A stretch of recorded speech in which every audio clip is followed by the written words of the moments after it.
Okay then, so how do we make that amazing mirror glazed cake? Well, first of all, you need the Heritage Bundt tin. If you just go online, you'll be able to find loads, or even a different unusual shape. You're going to need your mirror glaze. Now I have a full in-depth tutorial on how to make this. Everything you need, the measurements, step-by-step method. It's very self-explanatory. It's the easiest one that I have found on the internet. Well, I made it because I couldn't find an easy one. So you're going to need to make that, and to find it, if you just go to Rachel's Enchanting Cakes on YouTube, it's the featured video, how to mirror glaze a cake. Just follow that first and then you'll be able to make this. So what have I done to this cake? Well, it's been placed on a cake drum, or should I say cake board, but we have had to drill a hole in the centre because this particular tin is hollow, which gives it an even better effect. I work better with fondant, so I have chosen to cover the cake with fondant rather than just crumb coating it or using ganache. Now you can do that if you're using a mirror glaze effect, but you have to be very neat. You've got to be good at what you do. I'm not very neat with buttercream. I never get them as smooth as a lot of bakers, but I am neat with fondant. We're all different, we all work in different ways. There's never any wrong or any right. Just remember that you do what you're comfortable with. So now we'll best get mirror glaze in this cake.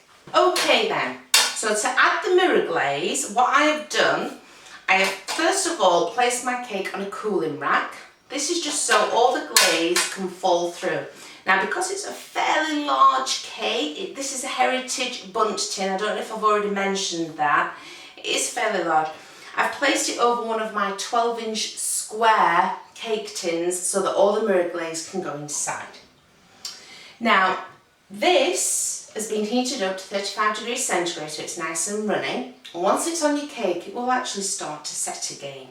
And all you need to do is quite simply, take your time with this, there's no rush.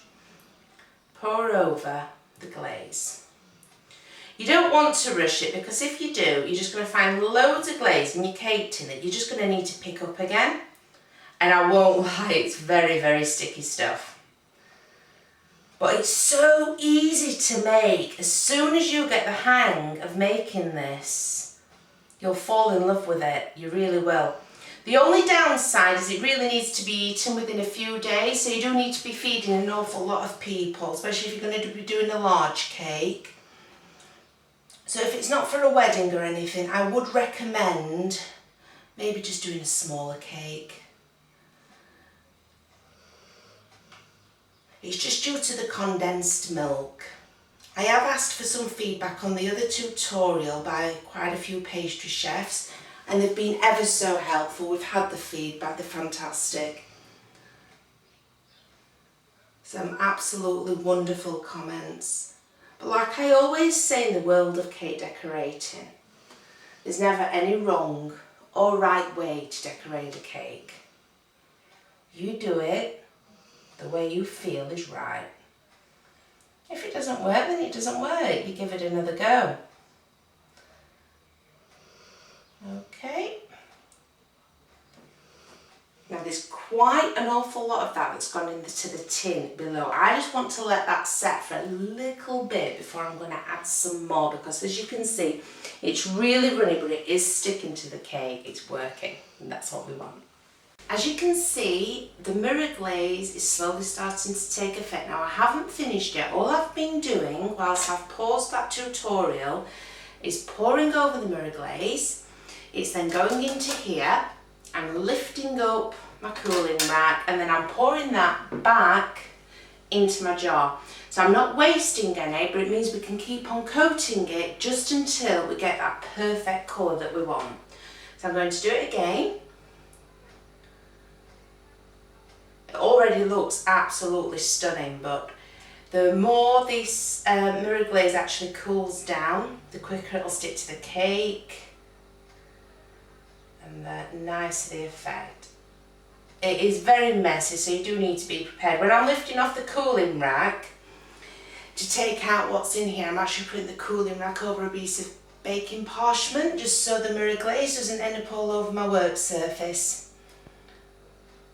So just keep on pouring, and this is all you need to do until we... So I'm going to keep on doing this until I'm happy with what I've produced. And look how beautiful the end result is.